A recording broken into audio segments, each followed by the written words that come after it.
대림절 이 마지막 주를 맞이해서 오늘은 성탄을 맞이한 사람들입니다. 우리가 또 이 제목을 우리가 생각할 때 성탄절을 맞이하는 사람들이 아닙니다. 우리는 성탄절을 맞이합니다. 우리는 2000년 전에 오신 그 예수님의 그 날짜에 맞춰서 어떤 우리가 3.1절 하지 않습니까? 그걸 절이고 오늘 여기 제목은 성탄을 맞이한 사람들, 직접 예수님이 태어나심을 목격하고 또 그들이 만난 그런 만날 수 있는 그런 상황에 처한 사람들인 것입니다. 정말 우리가 한 해를 돌이켜볼 때인데 어둡고 답답한 한 해가 이제 저물어 갑니다. 참 우리나라에는 특별히 올해는 큰 일이 많이 벌어졌습니다. 특별히 우리 기후적으로도 유례 없는 더위가 있었습니다. 또 정치적으로는 우리 대통령이 탄핵 때는 엄청난 일을 지금 우리가 당하고 있습니다. 또한 경제적으로는 미국 대선과 맞물려서 지금 환율이 역대 최고 1,450원을 기록하고 주식시장이 곤두박질을 치고 우리 경제가 앞을 내다볼 수 없는 그런 상황에 처해 있습니다. 그런 한 해를 이제 우리는 마무리하면서 오직 희망을 약속하는 성탄이 이제 다가오고 있는 것입니다. 성탄절은 이 땅에 죄인을 구하러 평화의 왕, 만왕의 왕으로 오신 예수님이 탄생하신 날인 것입니다. 이 땅에 죄인을 구하러 오신 예수님을 알지 못하면 2000년 전 어둠과 고난 속에 오신 예수님을 만날 수 있었지만 진정으로 만나지 못한 몇 사람이 본문에 나오는 것입니다. 첫 번째로 헤롯 왕이 맞은 성탄인 것입니다. 본문 2장 3절 다 같이요. 시작. 헤롯 왕과 온 예루살렘이 듣고 소동하니라. 인류의 구원자 유대인이 왕이 탄생하셨다는 그 소리를 동방박사 이방에서 천문학을 관측하던 그 동방박사 세 사람이 별을 따라오다가 예루살렘에 도착하게 되었습니다. 그래서 그들이 과연 메시아가 유대인의 왕이 어디서 나겠느냐고 몰라서 이 헤롯 왕에게 찾아갔습니다. 그래서 유대인의 왕이 나셨는데 어디서 나셨는가 물었습니다. 그렇게 할 때에 헤롯 왕과 온 예루살렘이 듣고 소동하니라 그랬습니다. 메시아가 오셨고 유대인의 왕으로 태어났다는 그런 소리를 들은 이 헤롯 왕은 크게 당황했습니다. 그래서 두려운 마음에 사로잡혔습니다. 아니 내가 유대 예루살렘의 왕인데 아니 왕이 태어났다고 자기의 어떤 왕권을 뺏길까 싶었어요.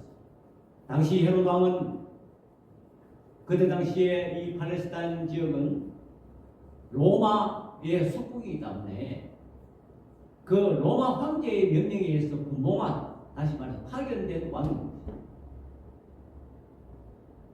그래서 그는 아예 유대인의 왕이 탄생했다는 그 소리를 접하자마자 삭설을 해요. 이래서 그 2살 우리 마태복음 2장 16절에도 보면 2살 아래의 모든 유아들을 살해하라는 그런 명령을 내렸습니다. 오늘 여기에 듣고 소동했다. 이건 무엇입니까? 이 세상에는 사탄이 꽉 지배하고 있습니다. 그런데 이 사탄과 예수님과는 아주 극적인 관계입니다. 반드시 충돌이 일어나고 소동이 일어나는 것입니다. 여러분 쇠를 달구어서 물에 담그면 어떻게 됩니까? 대박 소리가 내면서 반응이 마찬가지입니다. 우리 예수 믿는 사람이 세상에서 생활할 때 반응이 일어나야 됩니다. 반응이 없다. 그것은 신앙이 좋지 못하는 사람입니다. 이 사탄의 세력이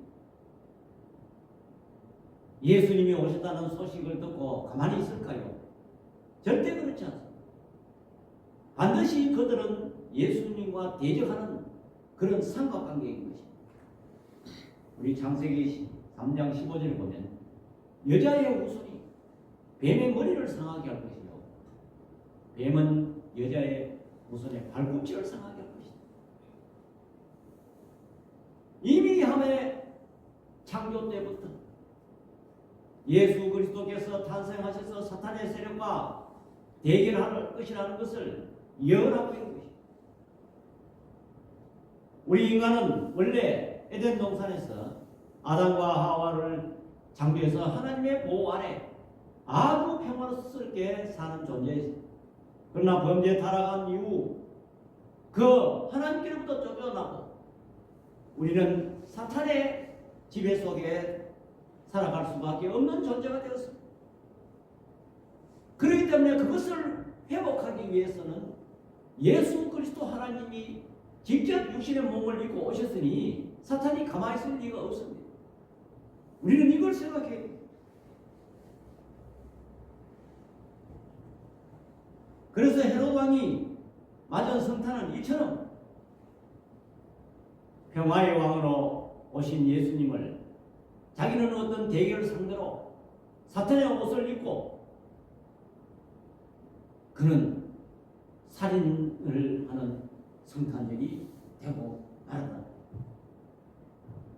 우리가 예수님께서 평화의 왕 우리의 구원 또한 사탄의 세력과 대결하기 위해서 예수님이 오셨는데 예수님 생애에 두드러진 몇 가지 사탄의 세력을 대결해 본 것을 우리는 성경을 통해서 살펴볼 수 있는데 예수님께서 공생에 사역하기 전에 40일 금식 후에 성령에 이끌려 사탄에게 시험을 받았습니다. 사탄이 가만히 둘 리가 없습니다. 그래서 마태복음 4장에 보면 예수님께서 광야 시험 후에 금식 후에 광야에서 시험을 받았는데 제일 먼저 시험이 돌이 떡대기 하라는 것입니다. 아니 40일 굶었는 예수님에게 돌을 가지고 떡을 만들어 먹어라. 네가 하나님의 아들이거든 돌을 떡대기 하여 먹어라. 십자가 사역도 좋고 공생애도 좋지만 네가 우선에 육신이 살아야 되는 거 아이가. 금강산도 식후경이라고 먹어라. 얼마나 배가 고프겠어. 그런데 예수님께서 말씀으로 물리십니다. 사람이 떡으로만 살 것이 아니요 하나님의 말씀으로 산다고 물리쳤습니다. 또한 두 번째 시험이 뭡니까? 저 성전 꼭대기에 올라가서 뛰내리라. 그렇게 하면 네가 하나님의 아들이니까 받아줄 천사들이 와서 받아줄 거야. 그러면 모든 사람이 너를 믿을 거 아니야. 네 명예가 높아질 거 아니야. 이렇게 와서 그렇게 할 때 예수님께서 그 말씀으로 물리쳤습니다. 주 너희 하나님을 시험치 말라고 했습니다. 왜냐하면 그가 뛰어내리면 혹시 안 받아줄까 의심을 갖게 만드는 것입니다. 세 번째 시험이 뭡니까? 높은 산꼭대기에 데리고 올라갔습니다. 그래서 천하 만국의 영광을 보여주면서 네가 내한테 고개 숙이고 순종만 하고 절하면 내가 천하 영광이건 내가 쥐고 있는데 나는 너한테 주겠다. 그런 십자가 질 필요 없다. 골치 아프게 말해 고난의 십자가 질 필요 없고 네가 내한테 절 한번 하면 내가 이거 다 주는데 예수님께서는 말씀으로 물리쳤습니다. 오직 하나님 것만 경배할 것입니다. 물질. 또 셋째 어떤 시험이 있었냐면 죽은 나사로를 살릴 때에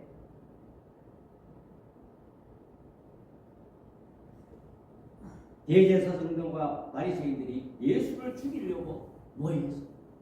왜 그들이 예수를 죽이려고 합니까? 그들 속에도 사탄이 들어가서 어떻게든지 예수님께서 십자가 못 지도록, 십자가 접게 되면 모든 인류를 구원하니까 구원 못하게 하기 위해서 사탄이 대제사장과 바리새인을 통해서 예수를 죽이려고 했습니다. 아니 나사로를 살려버리니까 다른 사람들이 모두 이제 예수님을 믿게 됐다. 요한복음 11장 53절 우리 다 같이 시작. 이날부터는 그들이 예수를 죽이려고 모여합니다.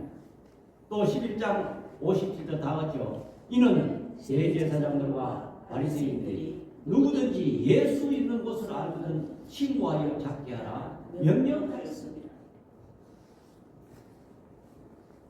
이처럼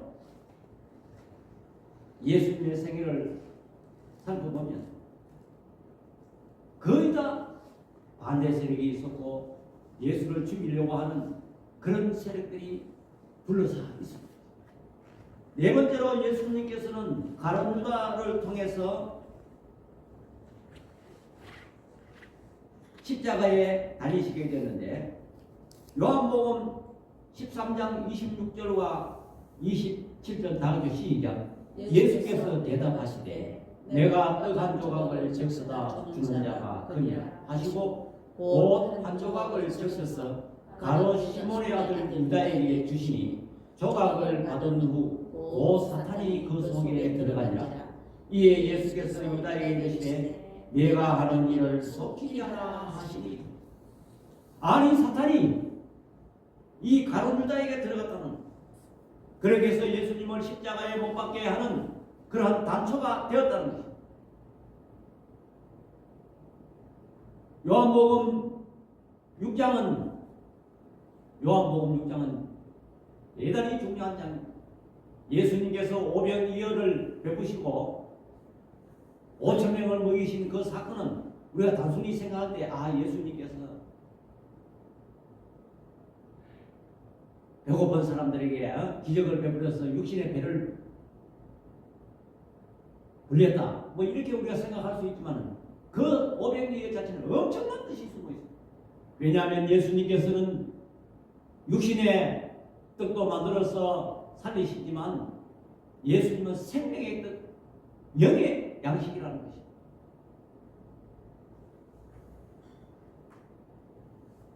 그런데 예수님께서 그렇게 하실 때에 그 많은 사람들이 영의 양식 이야기하니까 또 예수를 요셉의 육신의 아들로 그래 인정하고 믿지 않았다는 그런 얘기도 나오지만 오늘 여기 6장 70절에서 71절 다 같이 시작. 예수께서 대답하시되 내가 너희 12를 택하지 아니하였느냐 그러나 너희 중에 한 사람은 마귀라 하시니 이 말씀은 가롯 시몬의 아들 유다를 가리키시니라. 그는 12 중에 하나로 예수를 가리켰다. 이 말씀도 오병이어를 다 진행하고 그 끝에 말씀을 하신 내용인 것입니다.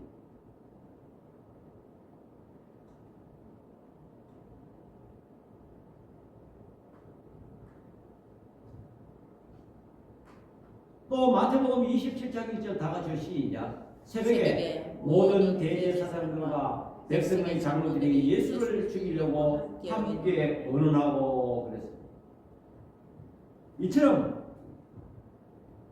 예수님께서는 공생애 동안 결국은 사탄의 세력에 의해서 예수를 빌라도에게 넘겨주고 십자가에 못 박게 했다는 것입니다. 이것을 볼 때 오늘 여기 본문의 헤롯이 맞은 성탄절은 예수님을 죽이기 위해서 그 사탄이 역사했고 사탄의 세력과 충돌이라고 보면 되겠습니다. 우리도 이제 며칠 있으면 성탄절이 다가옵니다. 그런데 오늘날 또 보면 우리 성경의 역사와 충돌하는 세력이 분명히 있습니다. 그것은 바로 이 사탄을 옷 입고 이 사탄의 역할을 하는 그런 부류의 사람들인 것입니다. 오늘날 현대도 교묘하게 어떤 예수 믿는 사람을 죽이려고 하지는 않지만 여러 가지 사회적인 제도나 법을 통해서 교묘하게 우리 교회를 넘어뜨리려고 하고 우리의 신앙을 무너뜨리려 하는 그런 역사들이 많이 있습니다. 지금 동성애 법안이라든지 또한 여러 가지 이 포스트 모더니즘 시대에 어떤 종교 다원주의, 혼합주의 이거 뭡니까? 종교는 모든 게 똑같다. 그것은 어떻게 하든지 예수 믿는 사람들을 조금 신앙을 훼손시키려고 하는 그런 의도가 깔려 있습니다. 또한 상대적인 가치도 인정해야 된다는 그런 포스트 모더니즘의 신앙이 우리 교회에 급속도로 지금 밀려오고 있고 우리 젊은이들에게 확산되어 있는 것입니다. 이것이 무엇입니까? 이것이 성탄절과 대적하고 우리 교회와 대적하는 그런 사상들. 우리는 이런 시대에 사탄의 공략에 우리는 넘어가서는 안 된다는 거죠. 그러면 우리는 이 성탄절을 진정으로 그런 세력들을 물리치고 우리 마음속에 받아들이지 않고 이 사탄의 세력과 대적하는 그런 성탄절이 되어야 된다. 두 번째로 서기관과 제사장들이 맞은 성탄절입니다. 서기관과 제사장들은 당대 종교 지도자로서 헤롯이 물으니 성경을 쫙 펴면서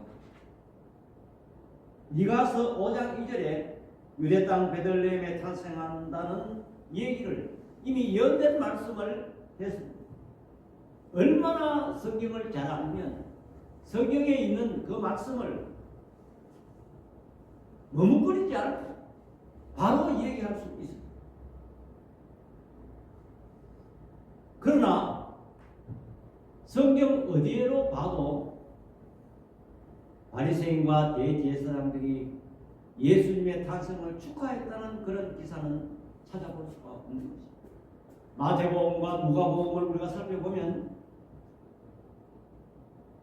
서기관과 대제사장들이 예수님의 탄생을 축하하러 왔다는 그런 기사는 찾아볼 수가 없는 것입니다. 그들은 성경을 달달 외우고 성경을 연구하고 또한 구약시대에 하나님의 성전에서 제사를 집행하고 이런 사람들이 머리로만 알고 있지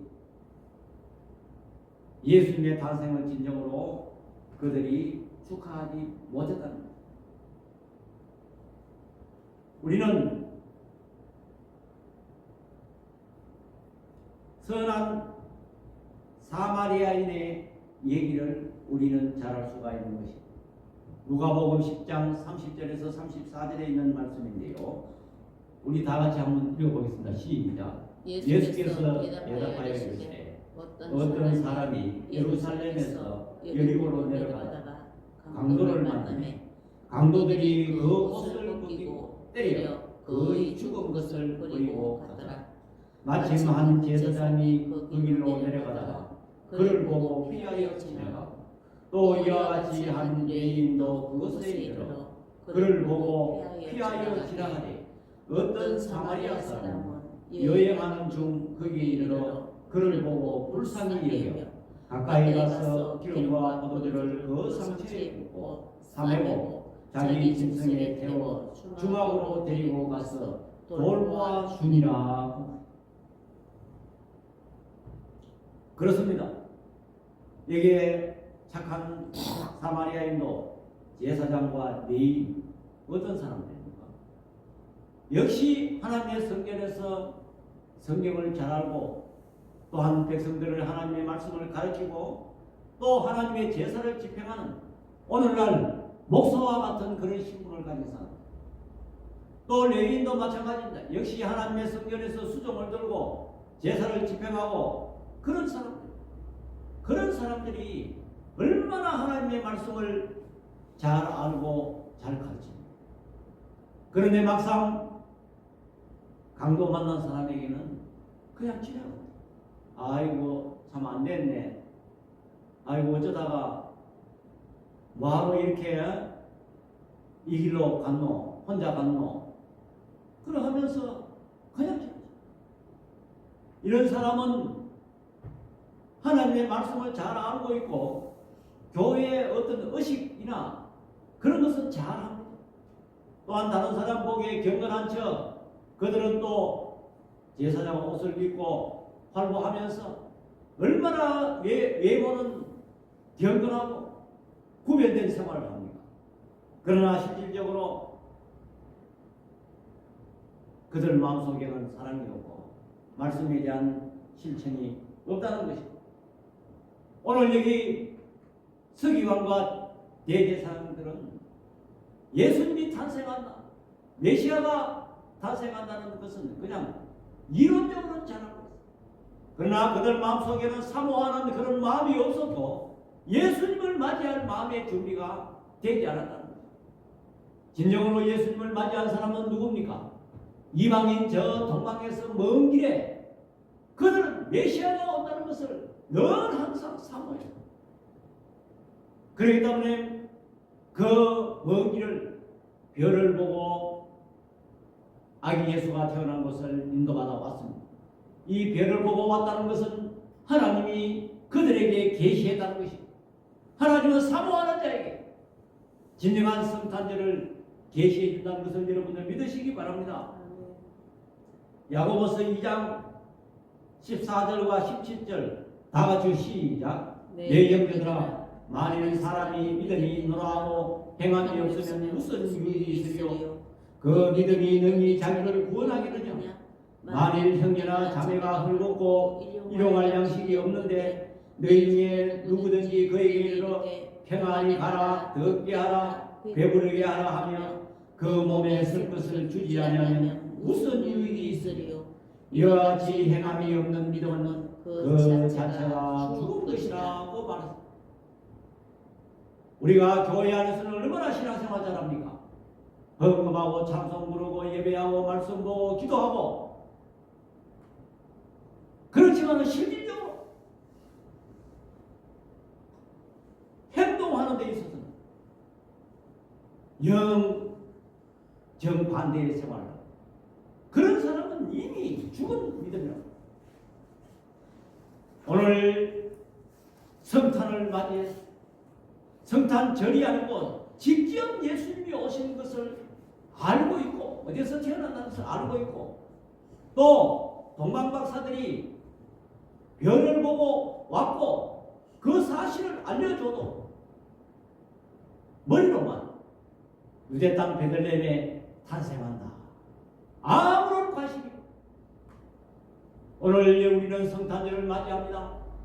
아무런 관심 없이, 사모하는 마음 없이, 나를 위하여 2000년 전에 내 죄를 위해서 우리가 영원히 사는 생명을 주시기 위해서 생명의 떡으로 베들레헴에 오신 예수님을 생각하지 않고 아무렇게 그저만 성탄이 같다.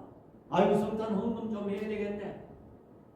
또 주일날만 예배드리다가 또 성탄절에 아이고 또 예배 드려야 안 되나? 뭐 아무 후회 없이 그렇게 한다면 진정한 성탄절이 될 수가 없다는 것을 본문이 말해주고 있는 것입니다.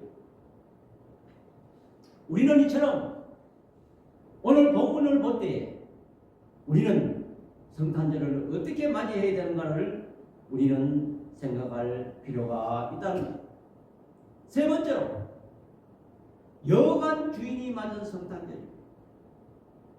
오늘 본문 2장 7절 다 같이 시작. 누가복음 2장 7절 다 같이 시작. 첫 아들을 낳아 강보로 살려 구유에 이었으니 이는 여관에 있을 곳이 없음이라. 그래서 아니 누가는 예수님을 태어난 장소를 구유에 뉘었으니 구유가 뭡니까? 짐승들이 거기에 같이 있는 그런 먹이통이 있고 짐승이 있는 그곳에 예수님이 탄생하셨다는 거죠.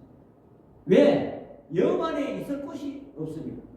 당시 로마 황제 아우구스토가 유대인들에게 호적을 하러 명령을 내기 때문에 예루살렘에는 많은 사람들이 몰려들었어요.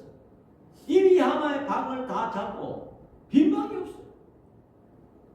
그래서 예수님은 할 수 없이 이제 아기는 낳아야 되고 짐승이 기거하는 그 구유에 거기에서 탄생했다고 말하고 있는 것입니다. 여관 주인은 정말 그가 메시아인 줄 임산부가 양수가 터질락하고 이제는 아기를 낳으려하는데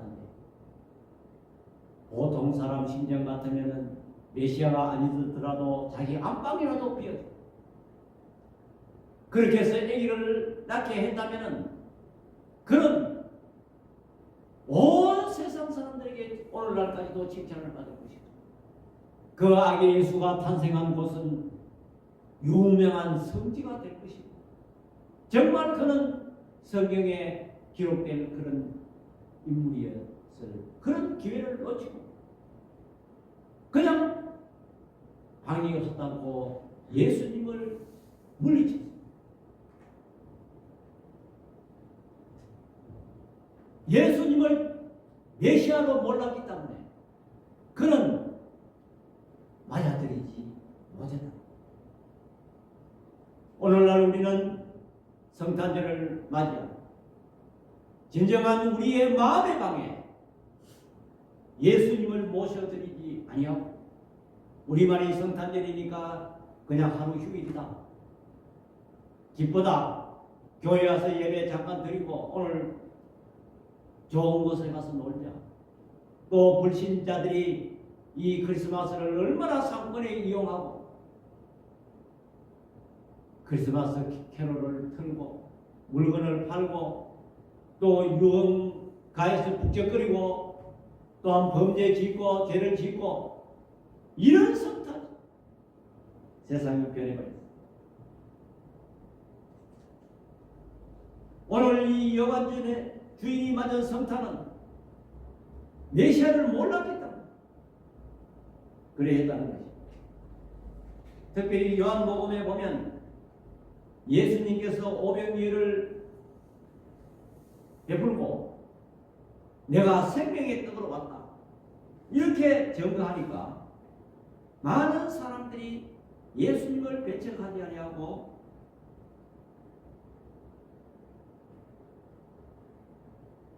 배척하고 다 도망간다. 우리는 정말 오늘 이 여관 주인이 맞은 성탄은 너무나도 답답한 그런 일인 것입니다. 예수님께서 오병이어 떡을 만들어 줄 때는 많은 사람들이 따라다니고 몰려왔습니다. 왜? 예수님 자체만 따라가면 먹을 것이 나오니까. 많은 사람들이 육신의 떡 그것만 생각하고 수많은 군영들이 구름대같이 옵니다. 요한복음 6장 41절에서 44절 다 같이 시작. 자기가 하늘에서 내려온 떡이라 하심으로 유대인들이 예수에 대하여 수군거리는데 이는 요셉의 아들 예수가 아니냐. 그 부모를 우리가 아는데 자기가 지금 어찌하여 하늘에서 내려왔다 하느냐. 예, 이것이 무슨 말입니까? 아니 우리 그 사람 우리가 나사렛 동네에 그 집 부모를 내가 다 아는데 자기가 하늘에서 내려왔다. 내가 생명의 떡이다. 이렇게 하니까 모든 사람들이 수군거며 내가 그 예수 부모 요셉 아이가 목수의 아들 아이가 내가 다 아는데 자기가 하늘에서 왔다고 이렇게 수군거리고 비난했다는 거죠. 43절 다 같이 시작. 예수께서 대답하여 이르시되 너희는 서로 수군거리지 말라. 나를 보내신 아버지께서 이끌지 아니하시면 아무도 내게 올 수 없으니 오는 그를 내가 마지막 날에 다시 살리리라. 아멘. 예수님께서 예수님께서 생명의 떡이라 하니까 육신의 떡을 기대하고 왔던 사람들이 다 떠나갔다는 거예요. 요한복음 6장 66절에서 69절 다 같이 시작. 그때부터 그의 제자 중에서 많은 사람들이 떠나가고 다시 그와 함께 다니지 아니하더라. 예수께서 12 제자에게 이르시되 너희도 가느냐? 시몬 베드로가 대답하되 주여 영생의 말씀이 주께 이사오니 우리가 누구에게로 가오리까? 우리가 주는 하나님의 거룩하신 자인 줄 알고 줄 믿고 알아사옵나이다. 아멘. 아니 수많은 군중들이 구름대같이 예수님을 따르던 사람들이 육신의 떡 안 주고 생명의 떡이라고 이야기하니까 다 도망갔어요. 예수님의 12 제자만 나왔다. 그런데 여기에서 그 마지막 그 절에 보면 12 제자 중에 한 사람은 나를 팔자라고 예수님께서 말했습니다. 다시 말하면 11 제자. 예수님도 전도하기가 얼마나 힘들었냐. 수많은 군중들이 예수를 따라다녔지만 다 도망가고 11사람. 이처럼 여관 주인은 메시아를 몰랐다. 오늘 우리는 성탄절을 어떻게 맞이해야 됩니까? 겉으로는 성탄절 기쁘다 즐겁다 그렇게 우리가 말하는 것이 아니고 진정한 우리의 마음속에 내 죄를 위하여 십자가에 못 박히시기 위하여 나의 생명을 나에게 생명을 주시기 위해서 오셨다는 그런 우리의 마음의 방에 예수님을 영접하고 모셔드려야 된다. 만약에 우리가 예수님을 우리의 마음의 방에 영접하지 아니하면 우리는 이 성탄절을 우리가 아무리 즐겁게 뜻있고 원해도 나에게는 아무런 관련 없어. 우리의 마음속에 예수 그리스도가 예수님이 아기 예수가 이번 성탄절에 내 죄를 위하여 오셨다는 우리의 마음의 방에 모셔드려야만이 우리가 진정한 성탄을 맞이할 수 있고 우리가 사망에서 영원한 생명을 얻는다는 것을 우리는 알아야 되는 것입니다. 그래서 온 인류가 우리의 각자 마음의 방에 모셔서 축하해야 될 성탄이 지금 오염되고 왜곡되고 또한 마음의 방에는 모셔드리지 못하고 상권에 이용하고 장사에 이용하고 어느 커피점에 보니까 뭐 성탄 주리를 아주 요란하게 손님이 얼마나 물론 뭐 그것이 나쁘다 하는 것은 아닙니다. 그분이 예수를 믿는지 안 믿는지 그거는 몰라도 그것도 중요하지만 그 마음속에 진정으로 여관 주인처럼 메시아를 예측하지 말고 예수님이 왜 오셨는가? 간단합니다. 나를 사망해서 생명을 주시기 위해서 오신 얼마나 기쁩니까? 그것이 성탄절의 핵심입니다. 오늘 우리는 이러한 사실을 우리는 깨달으면서 진정한 성탄절, 헤롯이 맞은 성탄, 서기관과 대제사장들이 맞은 성탄, 여관 주인이 맞은 성탄절처럼 되지 아니하고 오직 동방박사들처럼 성탄을 사모하고 기다리면서 이 성탄절을 맞이하는 저와 여러분도 다 되시기를 축원합니다. 기도하겠습니다. 사랑의 아버지 하나님, 은혜와 사랑을 이 시간 감사합니다. 우리가 해마다 맞이하는 성탄절 우리의 가슴에 와닿지 않습니다. 그러나 아버지 하나님, 오늘 본문을 보면서 그들은 이 성탄을 맞이하는 엄청난 그들은 직접 목격하고 직접 당했습니다. 그럼에도 불구하고 그 그 사탄의 세력이 예수님을 죽이려고 하는 그런 살인하는 성탄절. 서기관과 바리새인은 머리만 알고 그들은 신앙생활 잘하는 척 경건하고 그들은 성경을 잘 알고 성전에서 제사를 집행하고 그런 사람들이죠. 정작 성탄에 대해서 예수님을 축하하고 모셔드리지 못하는 것이었어요. 여관 주인은 메시아를 몰랐습니다. 자기 안방이라도 비워줘서 아기 예수를 낳게 해야 되는데 그도 엄청난 성탄을 배척해 멀리 했습니다. 이제 우리가 성탄절을 맞이합니다. 우리도 이와 같은 자가 될까 두렵습니다. 진정으로 우리의 마음의 방에 예수 그리스도를 모셔드리고 지금 성령으로 와 계시는 이 예수님을 우리의 마음에 모셔드리고 환영하고 믿고 나아갈 수 있는 저희들 되게 하여 주옵소서. 예수님의 이름으로 기도드립니다. 아멘. 우리 찬송가 109장 하시겠습니다.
다시 새로운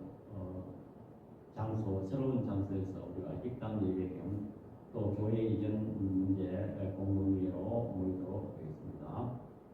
이제 다 같이 찬송가 23장 1절 부르고 축도로 읽도록하겠습니다.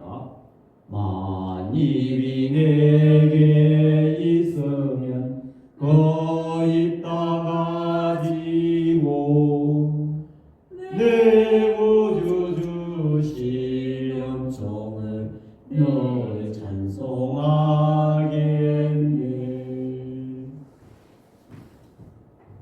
지금은 우리 주 예수 그리스도의 은혜와 우리 아버지 하나님의 만극하신 사랑과 성령 하나님의 감화 교통 위로하시는 은사가 성탄절을 맞이하여 진정으로 우리의 마음속에 예수 그리스도를 영접하고 믿기를 소원하는 주의 백성들 머리 위와 우리 눈뜨는 교회 위에 지금부터 영원토록 함께 있을지어다. 아멘.